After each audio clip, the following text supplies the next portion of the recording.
Well, good afternoon, everybody. I do apologize for the delay. We had a little IT problem, as you see, and many thanks to Lorenzo, who is a total IT wizard and managed to resolve the problem. So we're very happy. I'm awfully sorry that we had a delay, and I'll just take a couple of minutes so that we can get past this difficult moment and begin with our presentation. Let me begin by introducing our speaker, who is a truly exceptional person who's come to talk to us, to talk with us on a subject that really could not be more important in the world today.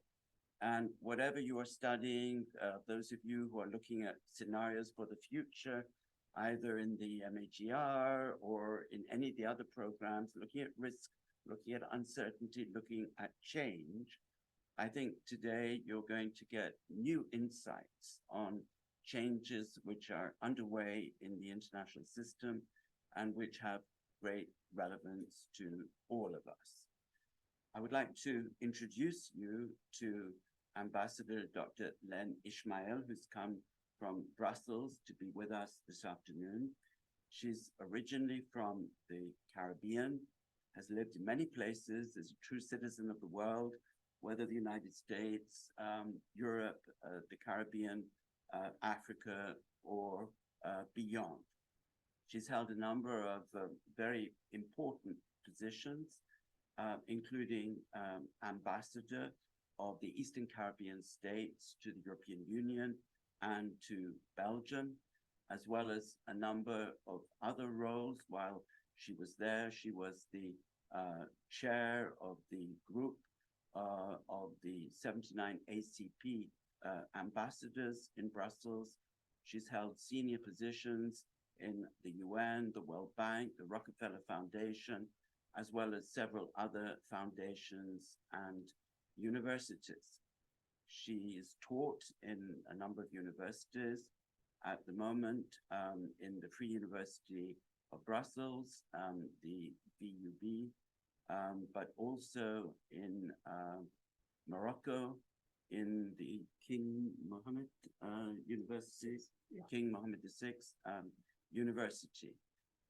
She's received many honors, including the Order of Merit of the Kingdom of Spain some years ago for her work.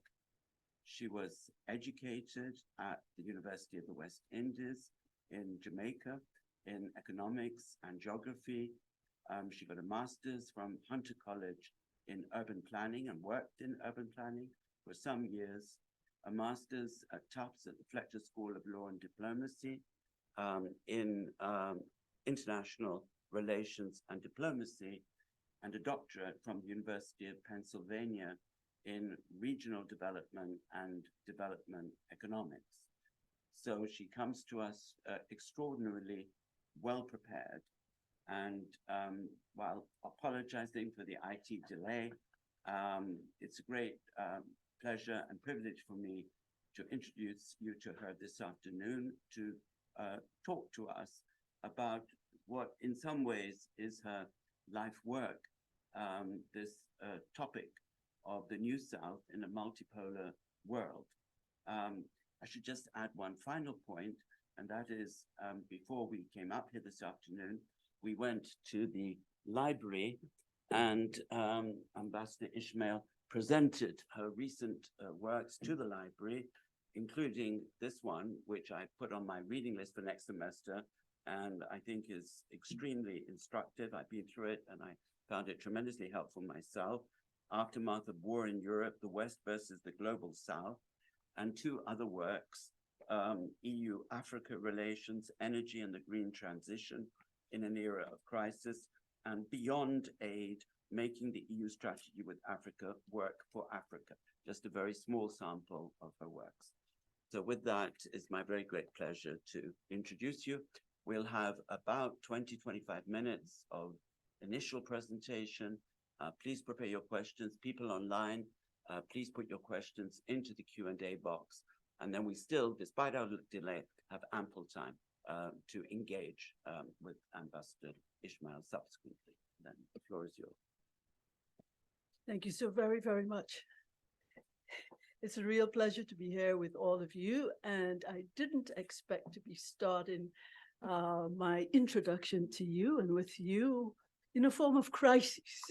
And we are going to be talking about a fragmenting world and indeed a period of unprecedented crisis, if for no other reason than the fact that these crises are coming one after another in a way that we could not have foreseen. So without much ado, because there's been too much of that already, let's get right into it.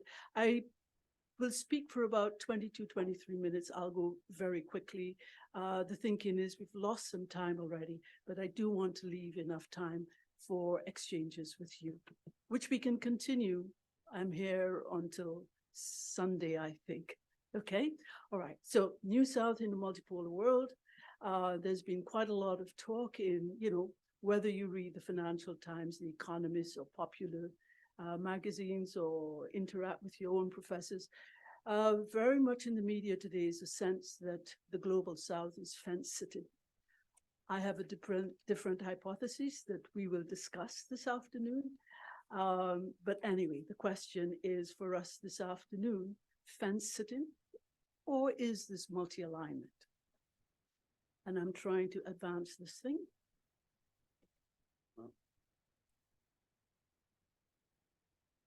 Thank you. Okay.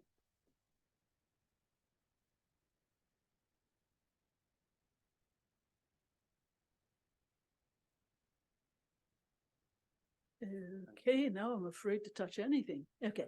Maybe you could just stand. Absolutely. No Okay, problem. all right. So essentially we're talking about extraordinary times shaped by crises.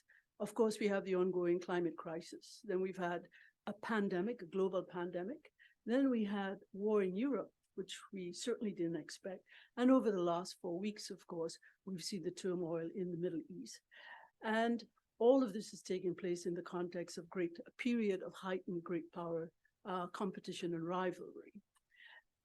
My own sense is that times of turbulence require much more by way of dialogue, not less.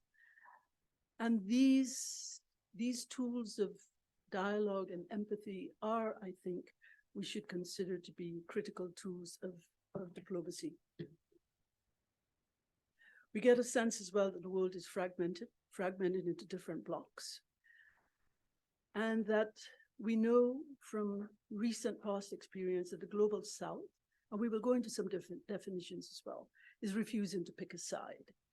The war in Ukraine and sanctions on Russia, just to put it in perspective, are being implemented by the Western world, representing 15% of the world's population.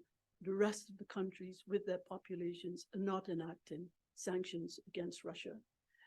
But the global South has also refused, even before the war, to pick a side in the great power conflict between the United States and China, for example, because it's not in their interest to do so.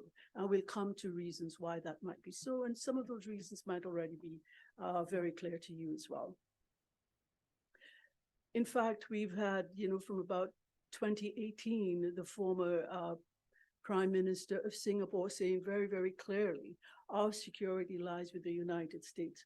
Equally, our investment and commercial ties lie with China, our #1 partner for trade. We refuse to pick a side. And in any event, if we were to pick a side, we feel not only do we lose, but the world loses. And that has been unequivocally the line which Singapore has drawn, but many other countries as well. So the view from the West is that these countries are non-aligned, that they are neutral, that they are fence-sitting. But our goal today is to perhaps look at the scenario that we have in front of us today from different lens, through non-Western lens. What are they seeing? What are they reacting to? What are they doing to cope? We need to also consider implications for the international structure. And by that, I mean balance of power. And perhaps by the end of the day, we can start even constructing in the Q&A session some of our own thinking around, well, what do we do? Are there probable means of better engagement? Because we need multilateralism. I don't think any size wins if the world just continues to fragment. So the question for us, fence-sitting or multi-alignment, and the working hypothesis, at least from this side, is that these countries are not fence-sitting. In fact, they have crafted a very, very agile and nimble approach to foreign relations today, perfectly suited to these times, and that picking a side is not in their interest.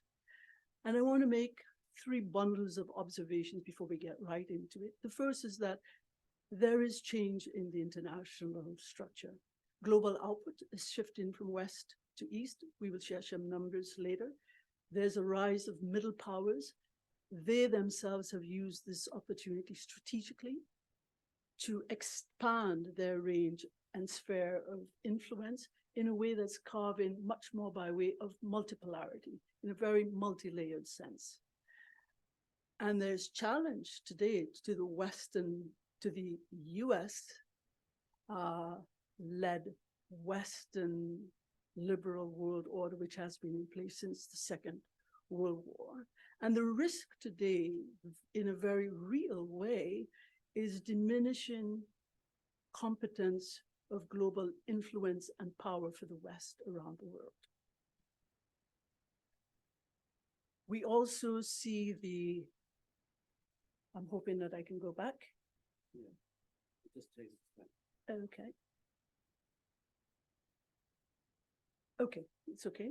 We also see the global South seeing opportunity in this period of turbulence because the West are no longer the only actors on the global stage. We see that very much right now in the sense of agency with which African countries are addressing their relationship, for example, with the EU. And these countries are increasing choice, leveraging choice to secure their interests in a world which is changing quite rapidly. And this is just a little bit of fun. We will get into the definitions of what I mean by the New South. So we no longer are talking about the Third World or the Global South. We're talking about the New South. And I'd like to discuss just for one quick minute what I mean by the New South. So our conversation today, even though it seems to have started a while ago, we will deal with some concepts and some definitions very, very quickly just to get them off the table so that when I say Global South or Third World or New South, we're all sort of on the same page. We don't need to agree, but just to get that out of the way, we'll take a look at the context of the geopolitics of today. We'll take a look at a couple of examples used in South Africa and particularly India as a template for multi-alignment in practice. We'll speak to the emergence of the New South, and then we'll end with, well, where are we and where are we heading? Okay, very quickly through some definitions. You would have heard of the non-aligned movement, which has been in place since the 50s, 60s.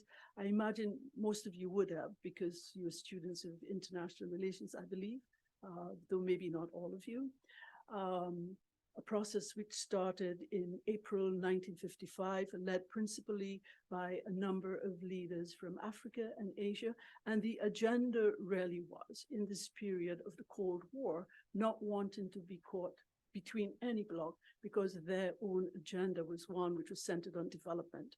They were dealing with striving for independence. They wanted solidarity with each other. They needed to face the world in a very solid and unified way. They didn't want to have a fight with anybody. They really and truly just wanted partnerships to create development and development prospects for their countries, because that is the most important threat for them, and we'll come to that as well. Around the same time, we were also speaking about the Third World. There was this narrative that there were three worlds, the first world being the capitalist world, the second world being the communist world, and the third world being those countries that were colonies or just coming out of a period or a history of colonialization. But some of these countries, who were called also the Third World, were also part of Latin American, Caribbean, who were very, very engaged in something known as the Pan-African movement, looking to end apartheid, dealing with civil rights in the United States and those sort of issues. And the Third World as a grouping was in use until the 1990s. It fell into disuse at the end of the, in the 1990s with the sort of implosion of the Soviet Union. And then, of course, we had the World Bank coming in at a much later stage, grouping countries according to GDP per capita. So we had least developed, developing, and developed countries. And then more recently, we see in scholarly and academic work the term the Global South. There's a critique that we want to just get off the table very, very quickly on, the use of the terminology Global South. There are many scholars who, in fact, will say, these countries are not all from the South. So what do we mean by the Global South? Apart from which these countries are different sizes. Some are poor, very poor. Some are wealthy enough. It's not a group in which there's any particular coherence. The response to that is that the Global South is not about a geographic space. It's more about a shared experience. It's about a particular grounding. It's about a commonality of interest, which we will see, and a vision of a particular future. We note, however, that equally flawed is the concept of the West. We've got Australia and New Zealand also part of the West, but we accept that we know what we mean, so that the fact that there are questions about terminology should not de facto mean an absence of utility. So that's where we will leave that particular issue, but there's a lot more, many more sides to that particular aspect of the terminology. And then I get asked quite often recently, well, what's new in the South? The South has always been there. What's new? I think one of the things I can say very quickly, what's new in the South is a sense of agency, which wasn't there before. Those countries are not all poor. They include middle powers like India, which is rapidly moving up through the international structure. It's now the world's 5th largest economy, has just bumped in February last year, the UK to number 6 in the world in terms of size of the economy. And of course, these countries have a very powerful ally in China. China is no longer a poor country. China is a superpower in a class of its own as well. And I think that that's important. Very quickly, moving along the context, I think we can generally accept that this is a period of real crisis. And all of these crises have, in fact, affected the relationship between North and South, between the West and the rest of the world, to varying degrees. And some of the symptoms of these fractures and the divisions, you guys, many of you might be following, of course, the road to COP28. You can see the sustained discussions with respect of loss and damage, for example, something that we've been talking about for the last 20 years. Okay, there have been a lot of discussions as well within the group of AOSIS, which is the grouping of small island developing states. Somebody mentioned the Pacific earlier, but of course, they are all part of that conversation. COVID-19, Northern Italy was in the epicenter of the COVID pandemic when it came along in early 2020, yeah, I think that's when it was. The last few years seem to have collapsed.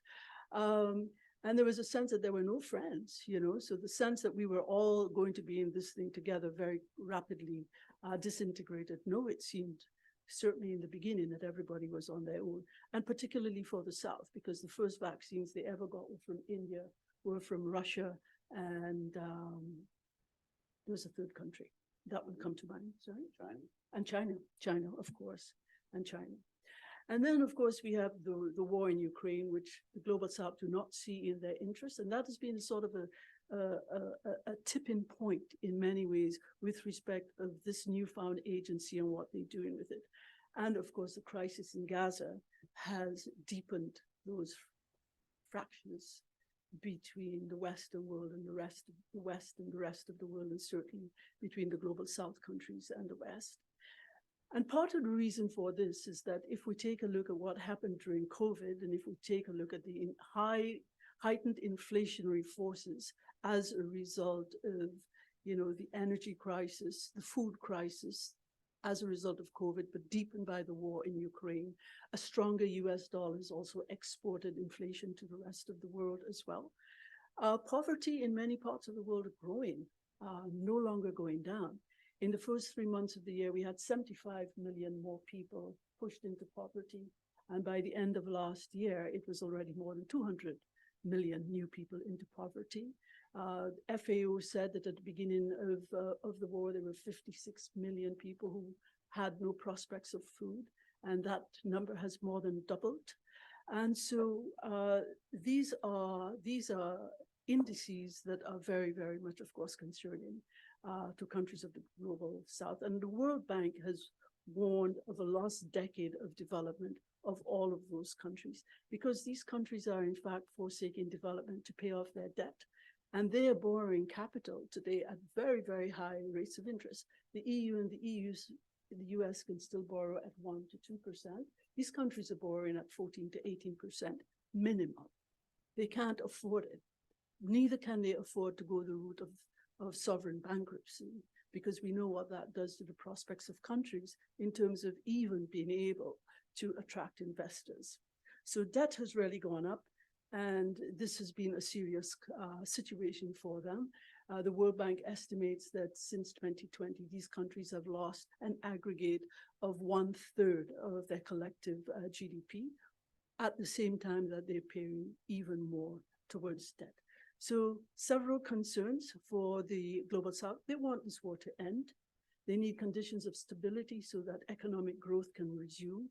Instead, of course, the war seems to have taken on a life of its own. It's approaching almost what I said to Professor Hare yesterday, a zero-sum game, and we may disagree about that, but there doesn't seem to be any end in sight. And there are clearly divergent interests between the Global South and the West. And there are other concerns, of course. The Global South countries have taken a stand, a step back, and taken a look at the sanctions that have been imposed now in their 12th iteration on Russia, and picture themselves on the receiving end of those sanctions. They know that these sanctions can in fact be used against countries like them. They are concerned because unilateral sanctions are not supported by the UN, and they feel quite strongly about that as well. But they also cite certain examples, like Venezuela, for example. You know, Venezuela has been sanctioned by the EU and the US, and very recently Maduro is being brought in from the cold, and it seems sort of a little bit suspect that at the same time that we want to replace Russian oil and gas, we are bringing Venezuela's pipes back on stream. But 7 million people in Venezuela have been displaced. They lost so many people during COVID because they had no prospects of a health system. The people of Venezuela have borne that price and are still paying for it. So for the global South, they look at these things and say, but there is a double standard. We're seeing sanctions being used by those who are in power to be able to safeguard interest, but we don't see those sanctions being applied, for example, when the West has invaded Iraq or Afghanistan, or look at what has happened with Libya. We don't see the same sort of conversation. So where are we? And these are things we can discuss, and these are things that we can debate and disagree on. But these are the perspectives of double standards that countries are speaking about today and talking much more vocally about. For those of you who follow UNGA, of course, you would see the recent vote on the embargo on Cuba, the American embargo, which is long-standing. And all of the UN countries voted for, with the vote. And of course, Israel abstained, the US and Ukraine was absent. But there is this mood among the countries of the world that sanctions hurt people. And might there be other means of bringing rogue states towards compliance? I don't have any easy answers, okay? So there are those perceptions of double standards. But what these countries are looking for are conditions of stability, because unlike the West, which usually engages in alliances or sees threats from third-party states as a result of military incursions, for most of the countries of the Global South, they see threats as internal threats. their inability to take care of the development prospects of the people. We saw the turmoil in Sri Lanka and the economic and political distress when that country neared its sovereign debt crisis. And all countries in the global south feel that those sort of threats are the biggest threats to their existence, which is why continuing the war is not in their interest. And of course, there are concerns. I'm going to go quickly, and we don't need to read all of this. But of course, we know that trade has always been viewed by global south countries as a very important tool in their own development. But now trade has, global supply lines are disrupted. But now we're talking about trade, not just in terms of comparative advantage, but we're talking more strategically. We're talking about decoupling, de-risking. We're talking about onshoring with friends or friendshoring. All of these have implications because global supply chains will be replicated. There will be higher costs that will be passed on. And therefore, the role of trade as prospects for greater development is also causing some unease in the global south. In response, the global south right now have decided that since none of the global governance issues today are falling in line with their own interests, they have decided to seize this moment as a moment in which they will do things to enhance their own interest. So I will go very quickly through this. Some of this is stuff that I'm sure that you've read. They're deepening relations between themselves in non-Western alliances like the BRICS, like the Shanghai Cooperation Organization. They're building new institutions, new banks, and new secretariats to take care of their needs. The recent decision by the Asian community no longer to stockpile the US dollar, the yen, the euro, or the pound sterling. They're trading with each other in their local currencies to bypass the US dollar. They're building new cross-border platforms to bypass SWIFT. I'm speaking faster than I'm moving. Okay, there's just an image that showed BRICS enlargement and the Shanghai Cooperation Organization enlargement. That will be there for you to see. But there's also increasingly a sense that Western interests are no longer de facto those of the rest of the world. We've seen this too, even in the way in which Saudi Arabia, a longtime ally of the West, has in fact been trying to keep oil prices high. But then again, their domestic interests also at stake in wanting to keep those prices high. Countries are building new trade routes to bypass the Suez Canal and bypass Europe. They invest in each other as well. And certainly in the case of Latin America, countries like Indonesia and Africa, they no longer want this new industrialization in the green energy transition to be one that focuses on extraction. So now they're talking about cartels, OPEC-like cartels, to be able to deal with mining critical rare minerals at home, making the investments in country so that they can in fact deal with some of their development issues themselves. So there is a lot of that going on. And they've therefore been using the route of multi-alignment to secure their interests. The West sees the Global South as fence-sitting, that they have also been criticized as this being a superficial excuse to be soft on Russia. But the reality really is that this is a finely crafted tool for them to survive in a world which is as tumultuous as this. Some very, very quick examples.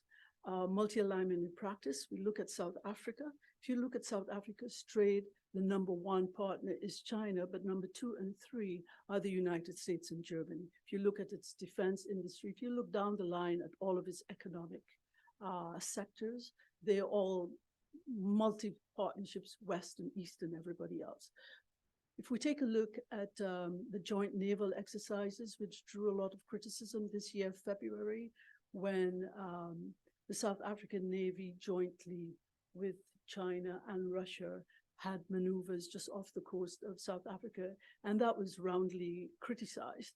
But nobody criticized, for example, when the same 3 undertook joint maneuvers in 2019 and the fact that the United States and South Africa have had at least 4 joint maneuvers since 2011, that France and Germany jointly with South Africa every 2 years do the same. Brazil and India every 2 years with South Africa do the same. So there is balance in there, but what we saw in the Western press in February this year was a focus on a little snapshot, which nonetheless didn't speak about the entire range of engagements. But I think perhaps that one of the best examples we see here might be India. India has been very, very strategic. I'm sorry, I'm maybe going backwards. I'm trying to, in fact, go backwards. Okay, yes. India, in fact, just had the G20, was just, well, has been and is the president of G20 for this year. They've just had a very successful engagement. Before that, they hosted the Voices of the South Summit, because one of the things that these countries have done very well, the middle powers that is, that they have used very much a collective approach to statescraft to put the agenda of the global South firmly on the radar in a way that it never was before. And of course, during this presidency as well, President Modi worked very hard to get the AU included as a new member. What that means, was it all about optics? We don't know, but that's another conversation. But the fact is, India is too important a country to ignore for many, many reasons. And the one quick thing that I would say is that even though India's trade with Russia more than doubled, many times more than doubled in the last year, but so did India's trade with the United States, to the point where the United States this year has become the #1 trading partner with India, not China. So that even with the hedging and the balancing which India is doing today, that has not hurt its relationship with the United States. When President Modi visited earlier this year, he was accorded a state visit, which is the highest level of visit the United States grants to anybody. And why? Because India is too important. India is viewed as a counterweight to China, and India is rising in the ranks as an important actor, just too simply important to ignore.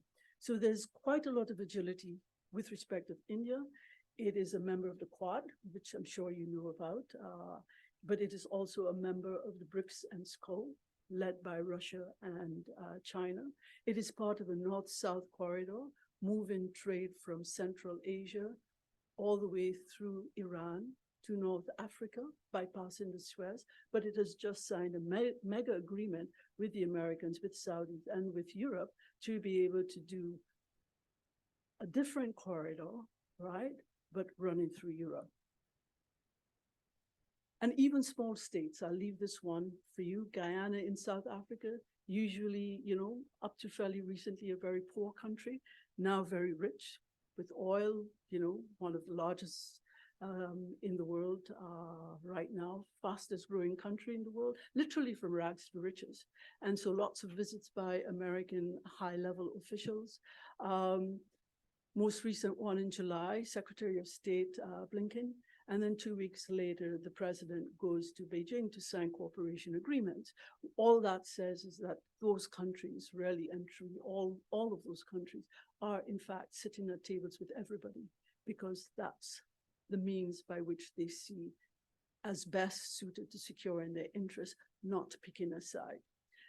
There is a sense that these countries don't have any particular vision or common agenda, but they do. They all want a multipolarity and diffusion of global power. They want a rules-based international order, but as the Minister of Foreign Affairs of South Africa has said, we don't want rules that change just because the referee no longer likes them. Okay, that is another conversation piece as well. Multilateral institutional reform of all the Bretton Woods institutions and others. They do not support unilateral sanctions that are not supported by the United Nations. They prize jobs and investments over values and ideology, whereas it's the other way for the Western world. Alliances are prized because we share the same values, but in the global South, not. They prize relationships that bring concrete benefits back home because of the threat that we said, which was important. One of the comments made by an ambassador, African ambassador to me earlier this year when Vice President Harris was visiting the continent, she said, yeah,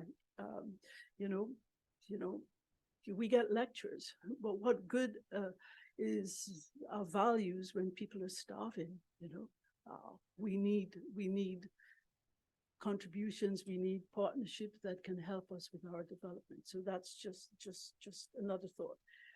They're concerned about having open trade where labor is priced equitably and genuine partnerships that allow them to move up the value chain.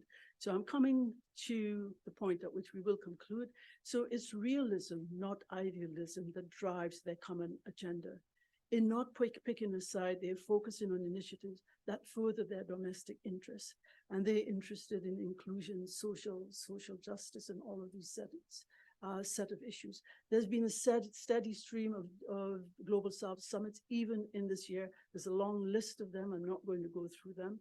But what that does say is that there is very much something happening in the Global South. Not only are they finding each other, but more to the point is that they are cross-fertilizing ideas and they're moving forward with an agenda. Even as we speak, I see that the Caribbean community has just gone to Saudi Arabia because they have a Saudi CARICOM summit for the very, very first time. So these things are all happening.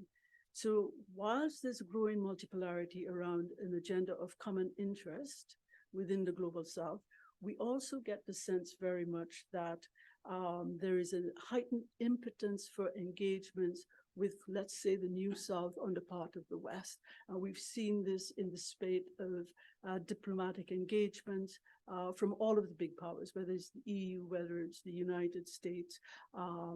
Everybody is moving to better engage, better understand, have better partnerships with this constituency of countries. And there are aspects of the Western agenda. Yes, it is to be able to have more meaningful partnerships around, this new wave of industrialization, but also an attempt to move countries away from China, but also recognition, maybe too late, that there was a sense that the Global South was taken for granted, and it allowed that space for others to come in. And now there is a sense of wanting to regain agency with a particular grouping. The binary choice, us versus them, I think is losing traction with the Global South. President Biden just recently, 2 weeks ago, he made the point, we want to make sure that all of our neighbors understand that we represent a better choice than debt trap diplomacy, et cetera, et cetera. The EU Commission President in unveiling Global Gateway said we are the alternative to the One Belt, One Road. But that's not the way in which the rest of the world is actually seeing those choices. So to conclude, where are we headed? Just a few last considerations. Countries of the Global South or the New South are mastering that art of navigating a complex global system, which in itself is in a state of flux. They're creating platforms for collective statescraft to change a system of global governance. They seek a diffusion of global power. Picking a side is incompatible with that particular mission. This may not have been the outcome that the West presupposed or calculated in moving forward with rounds and rounds of sanctions against Russia. But what it did was compel those other countries to say, what are our interests?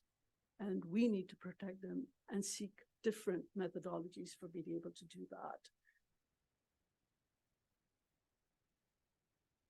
By posing relations as binary choices between two competing blocks, we miss an important point, because Global South or New South countries see very much that issue of choice, choosing partnerships, as one very much having to do with sovereignty and issues of choice in partnerships and the decisions that they make. They want more cooperation, not less. They want more partnerships, not less. Not picking a side does not necessarily mean working against another country or against another bloc. And I leave you with this quote from the foreign minister of Singapore just very, very recently. All countries are friends with both sides. We have close links with both. We want to maintain those links. We reject dominance by any single power. We avoid exclusive commitments with any single party. We just want to be friends with everybody. And then very lastly, and the last quick point is that relative power is shifting. Richer OECD countries of the G7 are still very, very much at the helm. And that's not going to change overnight. The G7 share of global output was 2/3 in 1990. It's closer to 1/3 today. The USA, 40% of global output in 1960. It's about 25% today. The EU, 25% in the 1990s, is closer to 11% by 2040. In 2040, it will be equal to India's, below the United States, and less than half of China's. And China's share is rising. It will be the world's largest economy, completely so, by 2030. This is my last slide. Where are we? And there are continuing challenges, more so today than at any other time, to US leadership and liberal world order. Western interests are no longer de facto those of the rest of the world, and new forms of accommodation, of engagement, of perhaps even compromise might be needed if we want multilateralism to have a hope. The Global South is forging a new South identity. Middle powers have played a big role in this, and non-Western groupings are gaining momentum. And the last question for us, the New South, is this a moment or is it a movement? I really don't know. I think when we will look back and we will have an answer to that. I really don't know. But it's hard to dismiss a sense of change in the international structure. Some of the actions taken by the New South will have long-term consequences. Greater multipolarity is already evident, and the New South is very, very much part of this new chapter. They've refused to be caught in great power competition, and they are incentivized actually to balance Russia, China, the US to secure their interest. And last slide, so they're not fence sitting. Go back to our original hypothesis. They're not neutral, but they are multi-aligned to safeguard their interest in a fragmenting global order. And I will leave you a paper with the title of what we've just spoken about. If you're ever interested, I'll leave the link to this paper. It was published just, I think, a week and a half ago. Okay. And thank you. Thank you. Thank you so much.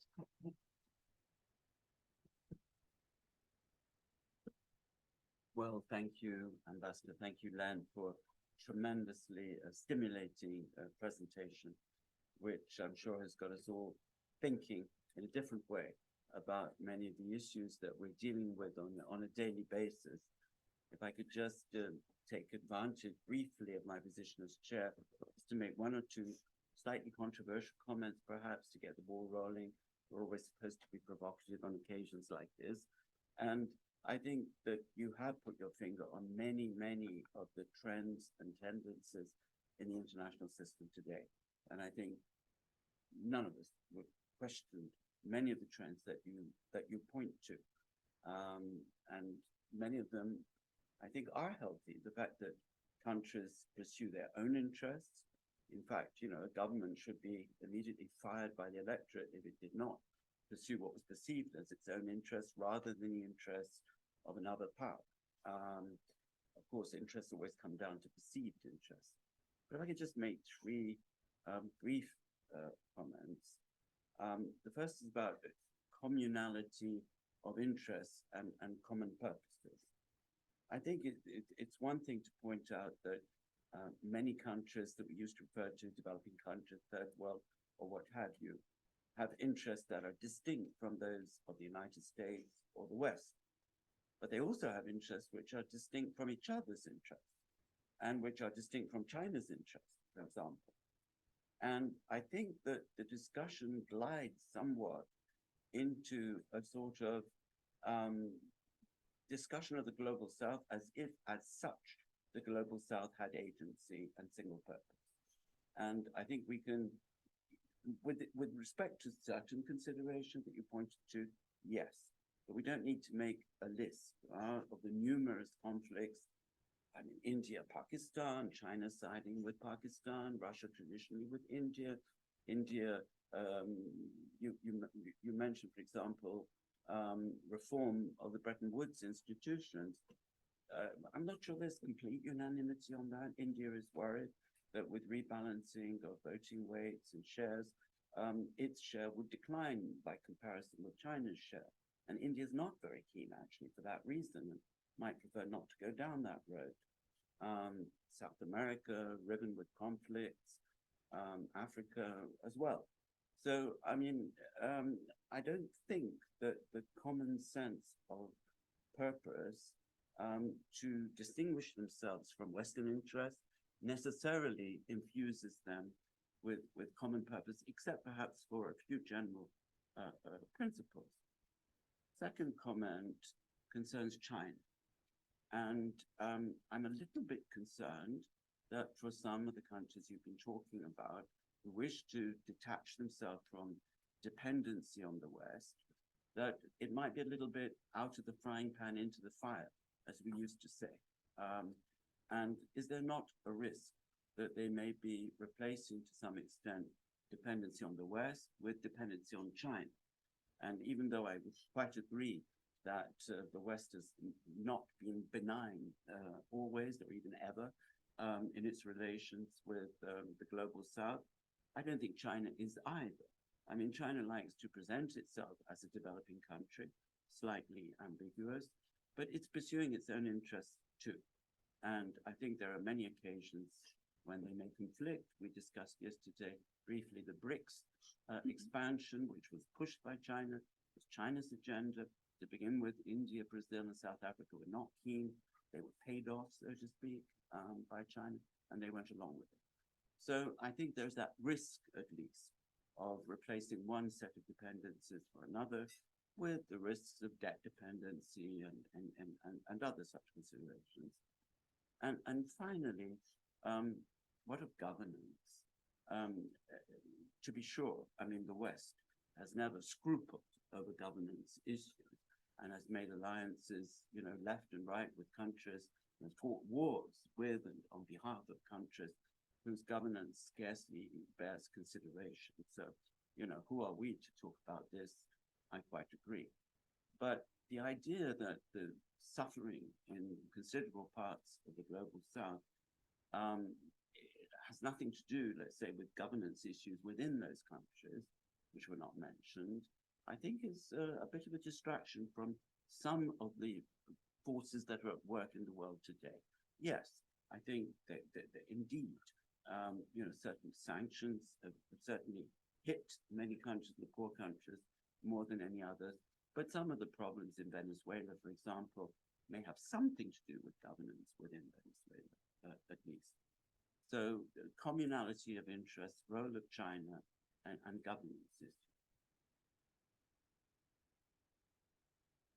You want me to talk more? Yeah. I agree with you. Debate.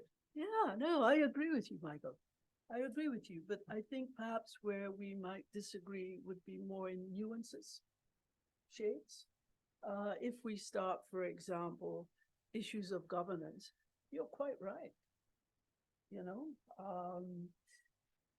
in my own discussions in many other parts of the world where governance issues are certainly questioned, I put it perhaps this way, you know, that if we're dealing with a country that's interested in investments externally, governance issues are going to have to be dealt with, right?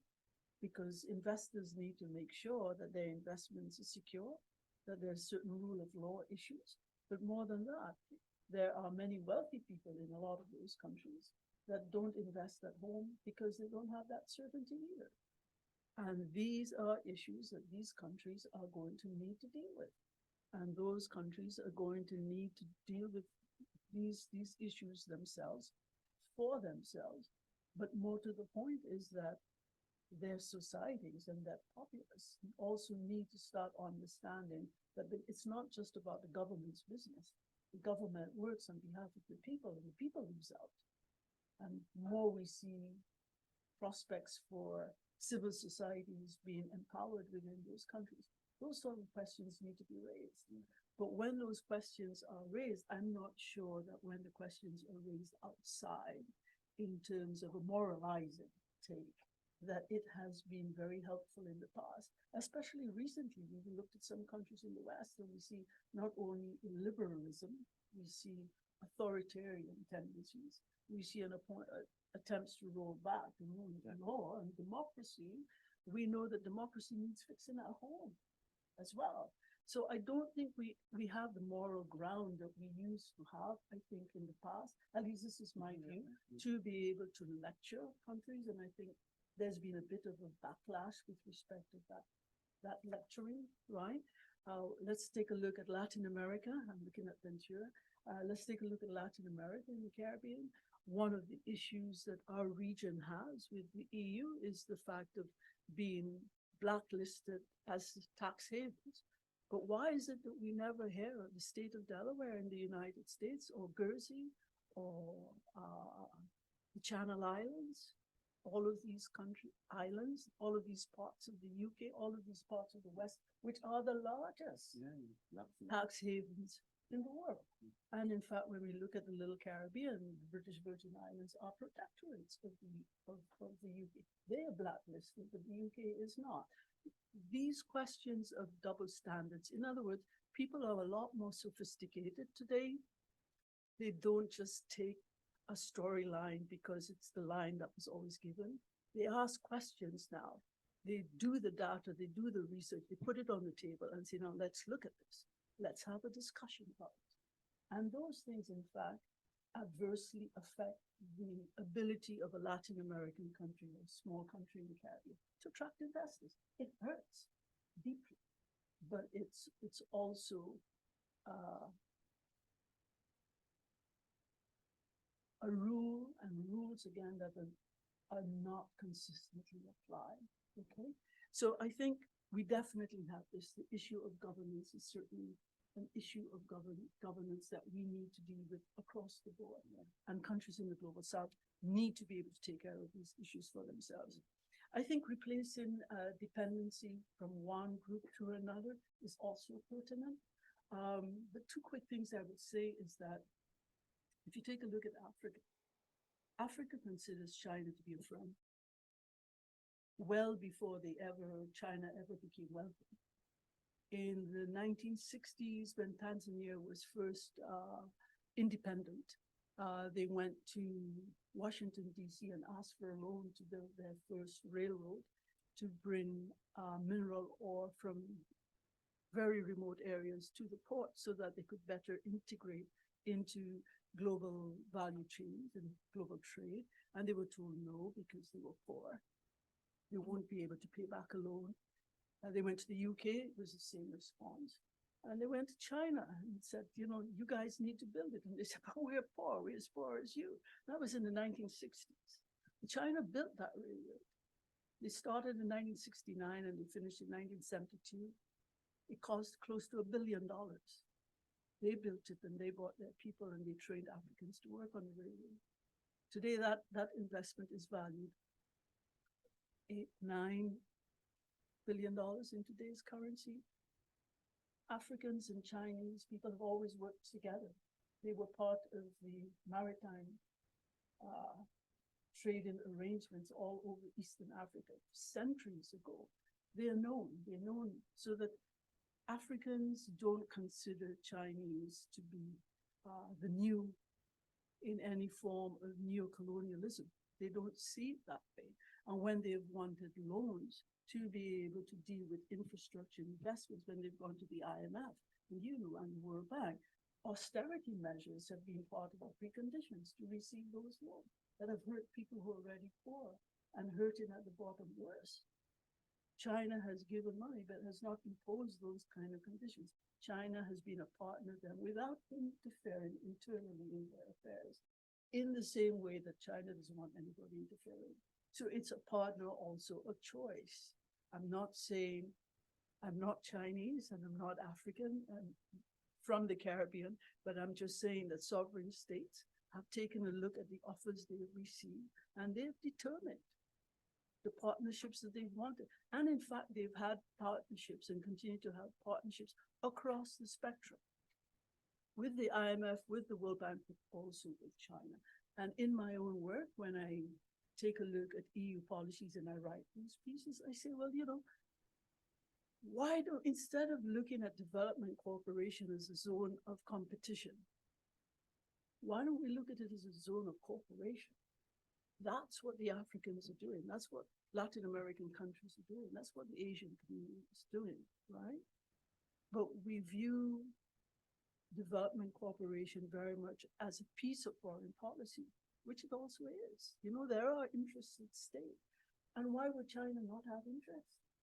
It does, you know, it does. And I think one of the things that we are getting to right now is, certainly within the EU, when we have these kind of conversations, is the sense that there was a sense at which the EU would engage with Africa from a point of view of, it's benign, we're doing this for you.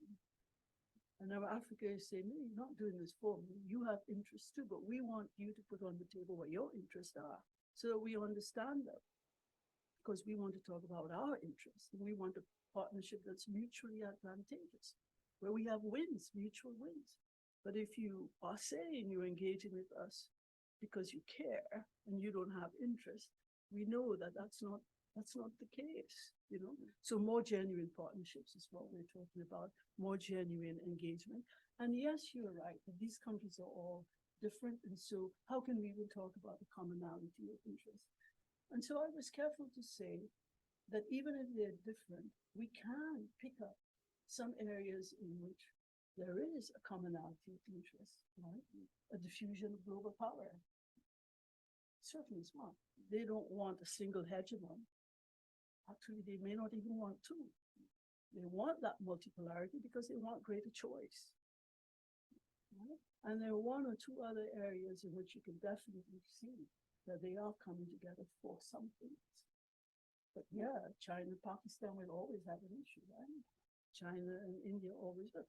But interestingly, China and India are both part of BRICS and they are both part of SCORE. And China, India, and Russia, they meet. They meet in summit. It's just that we don't talk about it, but they do, you know. So they have their own interests too. So yeah, there you go. No, thank you for answering so fully. I think I should turn over the floor to our students and our participants, as well as those online. Who would like to begin? I'm just looking for the online. Sorry. Hello, my name is Marion. I'm a second year Maya student.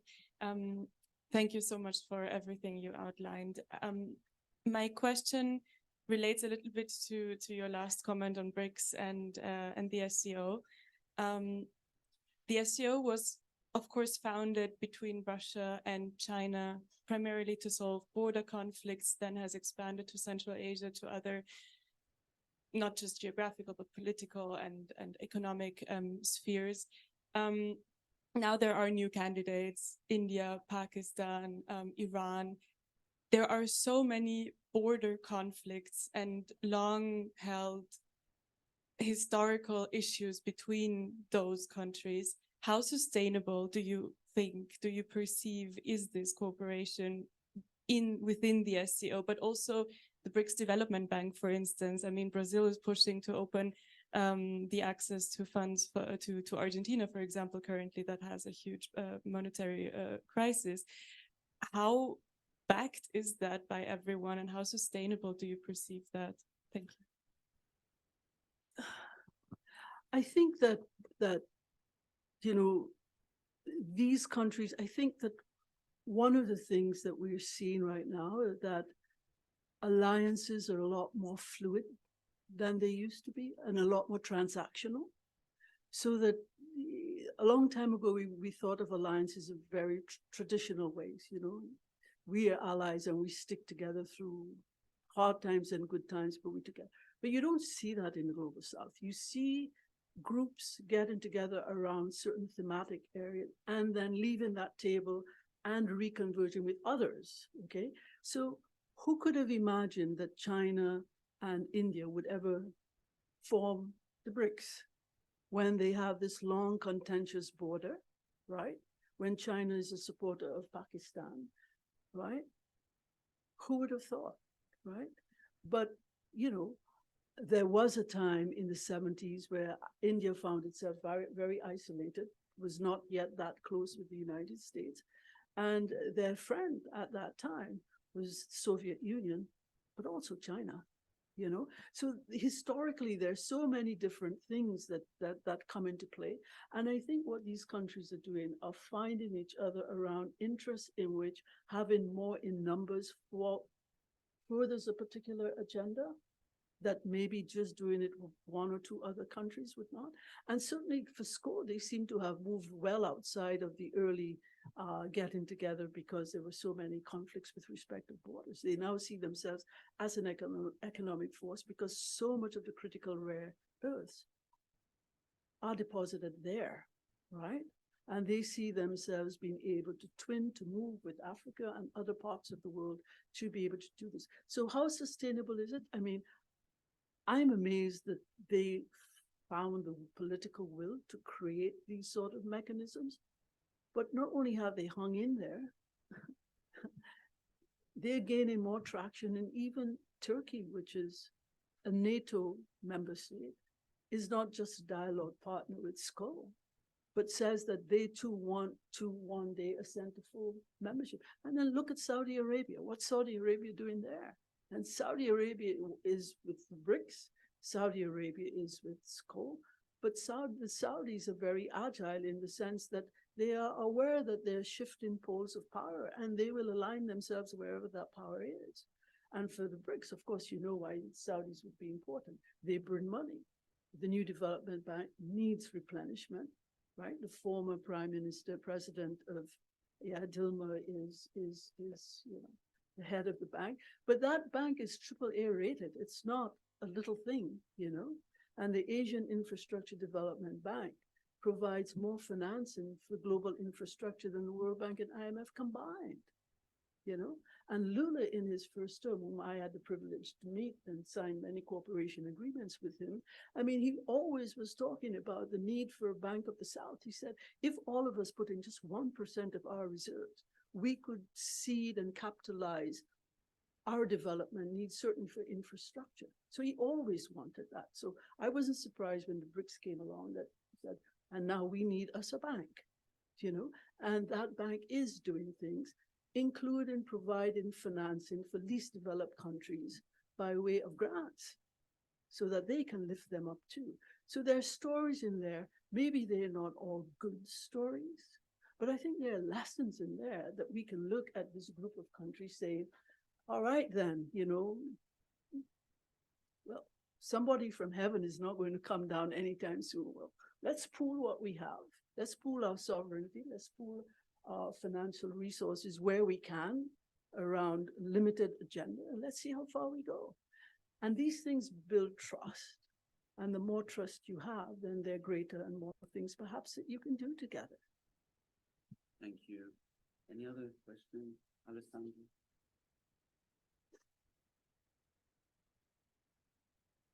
Hello, thank you for being here. I'm Alessandra. I'm a European public policy student.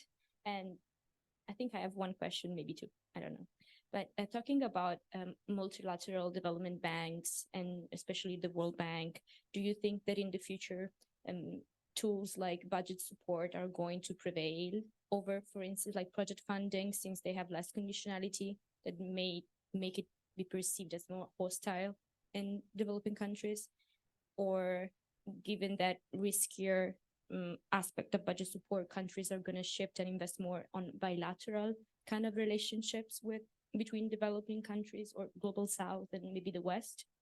And then the second question is, I'm about. hoping I can remember, right? Okay, I mean, it's all- No, that's okay. No, okay. Okay. I'm just being funny.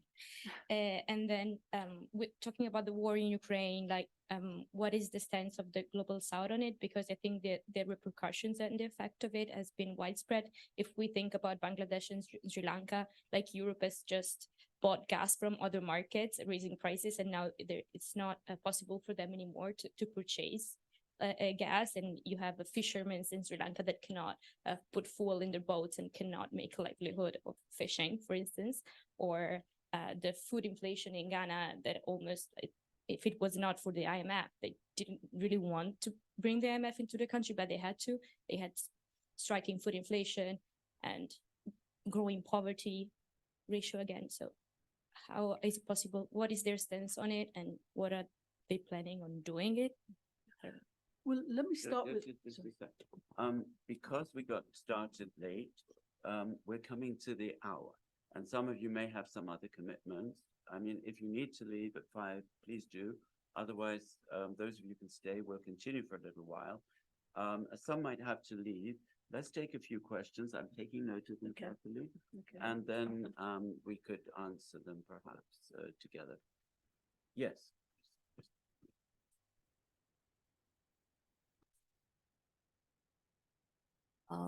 Hi, Ambassador Ishmael. I'm Christine. I'm also from the European Public Policy Program.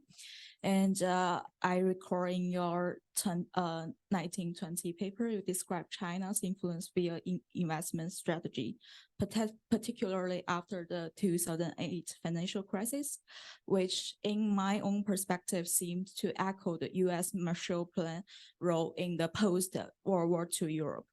Could you elaborate on how China's investment approach in the global south parallels or diverges from the economic engagement historically used by the US?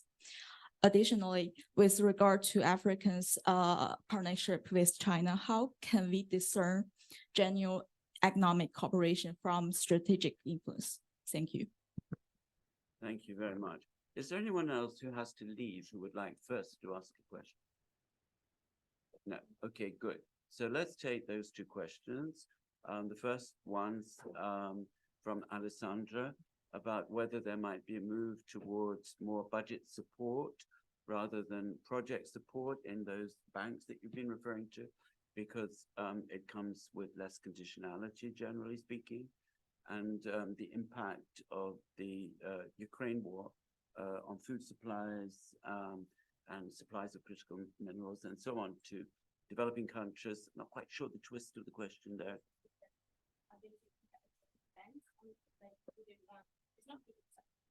I don't think it's about picking side, because you stated very clearly that's not in their in their interest. It's more about like maybe working towards the end of this war, because that is in their interest. Okay, so we'll start with that, and we'll come to Christine's question, and there are 1 or 2 online questions too. Okay. I think that with respect to the World Bank, I think that there is change afoot with respect to the mission of the World Bank. And there has been quite a lot of conversation around the World Bank focusing much more attention on climate finance, right? But I think that when you take a look at a lot of South-South cooperation, you see a lot of those countries actually talking bilateral budget support.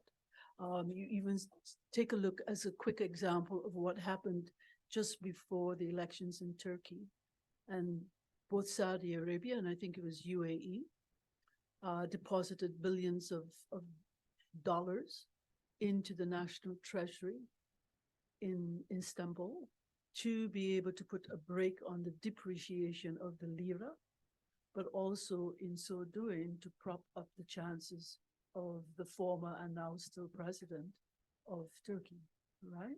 So these countries are actually, in this new arrangement, these countries are now actually using their own finances to backstop and to support the agenda of their choice, right? So whereas all Western media were predicting a weak before the elections that finally we're getting rid of a certain president. That didn't happen. And it didn't happen not only because of those actions, but other sort of actions as well. So I think that we are setting the stage for much more by South-South cooperation than we would have seen before, building also on things, smaller initiatives that we haven't had a chance to speak about. The other war in Ukraine, what are the countries doing? Well, those countries, yes, I mean, they have been disproportionately affected by the effects of that war, in that inflation has spread across the world, and they have the least, whereas, in New York, we can get a fiscal stimulus, the EU provided that sort of support as well for businesses and stuff. Those countries don't have the means to be able to even do anything like that. So they want the war to end, but they cannot. They are not protagonists, so they cannot, in fact, make that war end. What they're doing, therefore, that's why I'm saying that perhaps the West, in a sense, miscalculated with respect of this war dragging out, because those constituencies that want the war to end realize they're impotent to play a role in its ending. Remember that they have tried also to be brokers for peace. You've had the Africans, a group of 7 presidents and prime ministers, put themselves forward. You've had the president of Turkey do the same thing. You've had Chinese doing the same thing. You've had the Saudis doing the same thing, right? All trying to, but so far, none of that has developed any traction. So what they're doing is charting another path to be able to at least maintain some level of economic activity, right, among themselves. And I think they're coping the only way they can. And not only doing things together, but in not choosing a side, that is de facto an active strategy, because as many as they can sit at the table with and do something bilaterally or with different blocs, it is to their advantage to continue to do that. So I think that that's what they're doing. They can't stop the war, so they have decided that maybe there's a third path, and they're engaged in that one.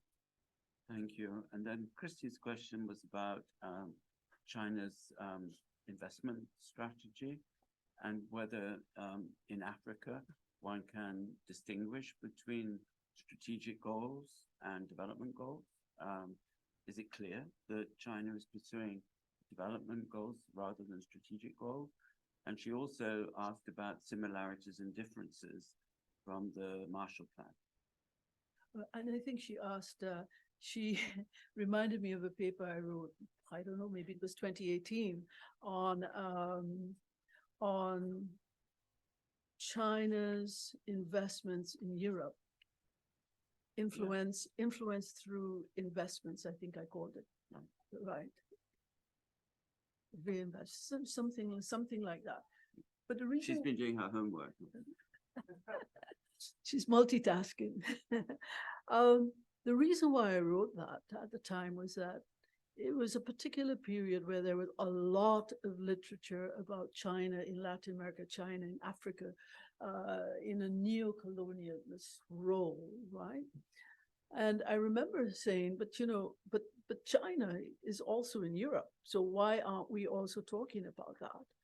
And China used very much the opportunity of the international financial collapse of 2008 and 2009 to increase in a huge way its investments, particularly in the southern part of Europe, because don't forget that the countries that were worse affected were Portugal and Spain and Italy and Greece, right? And to get a bailout, these countries from the Troika, which included the EU, the IMF, World Bank, I think, they were supposed to divest state-owned assets to put more money into the national treasury on the basis of which to have, those loans deployed. Well, what did China do? China had been sitting on $4 trillion of reserves, the largest reserves in the history of the world, because Chinese people were saving, they weren't spending. We were all busy spending because we had access to cheap money. And then we had that collapse. So China used its reserves to buy up key assets, including major ports in Greece and in Italy. And if you take a look at a map now of Europe, you know, from Antwerp and Rotterdam and all of these big ports, you know, there are Chinese stakes in them, and airports as well, and the railroads, and then iconic brands. One of the tires that I love, my cars have always been sports cars, and I always loved Italian tires. Pirelli, is that the name? Yeah. Right, okay, so they even bought, you know, that as well as football team and all kinds of iconic European brands they bought at the time. And I, in that paper, said, what was the EU doing? You know, your infrastructure is at the core of your integration project of Europe. Why would you say to Greece and sell those things? And in comes China now owning these assets in the very heart of Europe. And we saw what they did in Eastern Europe as well, with Serbia and all those countries, increasing their industrial investments in car making, in steel making, and everything, okay? It was also investment by stealth, but the EU allowed it, right? So I was saying, what are we talking about? Because when the EU wants to put out a communique on, let's say, human rights in China, quite often Greece or Hungary or someone would say, no, we veto this communique, so it can't go out in the same way, right? So that China's investments in a very real way has affected EU integration, even in terms of EU's expression of its values. And so I then took a look at what was happening in the rest of the world. I said, so if we take a look at China in Africa or China in Latin America, are we seeing the Chinese affecting Latin America integration or African integration in the same way? No. And then there's a whole issue of debt trap diplomacy. And I will find a link and send this to Dr. Anna and share it with you, because the World Bank did a seminal piece 3 years ago, 2.5 years ago, where they looked at this thing. They took a look at developing countries and took a look at the share of debt owned by China, which was growing, yes, to ask the question, is China's debt tipping these countries into poverty or into insolvency? And they came back, no. And they wrote a very important piece on that, but yet still we keep on hearing debt trap diplomacy. Yes, if countries are borrowing beyond their means to pay, borrowing from anybody, they create a crisis of debt at home, right? But to have a straight line, straight correlation between China doing this to cause this sort of outcome, why would it be in China's interest to have loans that can't be paid back? There's a point, so the answer to this sometimes is, well, then they get to own all of these ports, but they don't want to own all of these ports and administer these things all over the world. It's not in their interest to do that. So I think part of the research agenda as well is to take a look at what's out there, some of the things that are being said, and then from a research point of view, say, well, can we validate that? Do we really see merit in this, or could it be something else? So that was the purpose of that paper, and thank you for reminding me. Talking about research, we have a question from a student online who says that it's Josephine Patrick, that as an aspiring IR scholar practitioner, many of us being from the West, it's difficult sometimes to move beyond the Western perspective on IR. Which non-Western media outlets would you recommend, especially covering international politics of Africa and Latin America and the Caribbean? Tall order, perhaps, but anything that jumps to mind immediately, or we can obviously share online some sources. I would prefer to just share some online sources with you and the group, but just to say that with me, I feel, and I've said this to Professor, that I feel very, very privileged in that I have had a career that has taken me from Moscow and St. Petersburg to Africa, throughout Latin America, and everywhere, all places and the US and Europe. But it has provided a particular worldview for me in that a lot of the things that I thought I knew for a fact turned out not to be grounded in fact in the way that I thought when I was younger, having gone to those places or sat and spoken to people who were principals at the time. And I had this little story of being fortunate enough to have met with people like President Chavez, with Fidel and Raul Castro, and others, and President Obama and Bush and others, you know. So a collection of different persons of our times.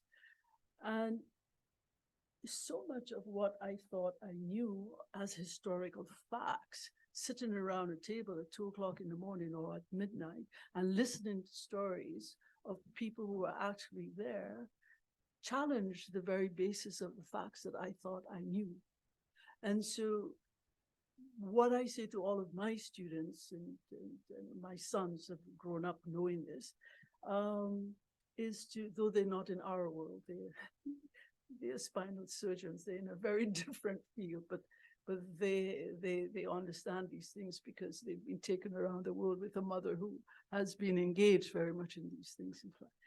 But anyway, is to cross-reference your sources, cross-reference continuously. So first thing in the morning, there are a number of sources that come up. It used to be Russian, it used to be Al Jazeera, CNN, BBC, as many sources as I can get electronically.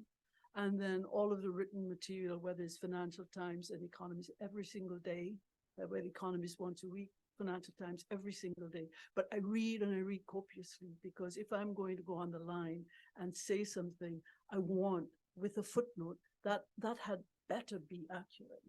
Okay, so I would just say to you, that as multiple sources as you, somewhere in all of this lies the truth, but do not depend on any one or two sources of media for your facts, because we can all have our opinions, but they're only one set of facts. And to, I think, do justice to your chosen field, if this is your field, know your stuff, be as better prepared than anybody else in the room, and do the truth checking yourself always. That's terrific advice. And I think with that, we need to wrap up. If any of you would like to have a word with Ambassador Ishmael, I'm sure she'd be ready to stay around for a little while. Thank you so much. I know that it was really terrific presentation, and sorry that we had the hassle to begin with, but thanks to Lorenzo and Dea, we overcame it. Yeah. Thank you so much. It's a pleasure.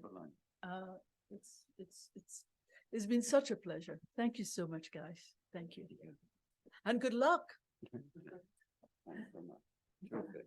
Really good. Fantastic. Thank you. I hope you don't mind me provoking a little No, bit. not at all. I think that's power for the force. Yes, wonderful.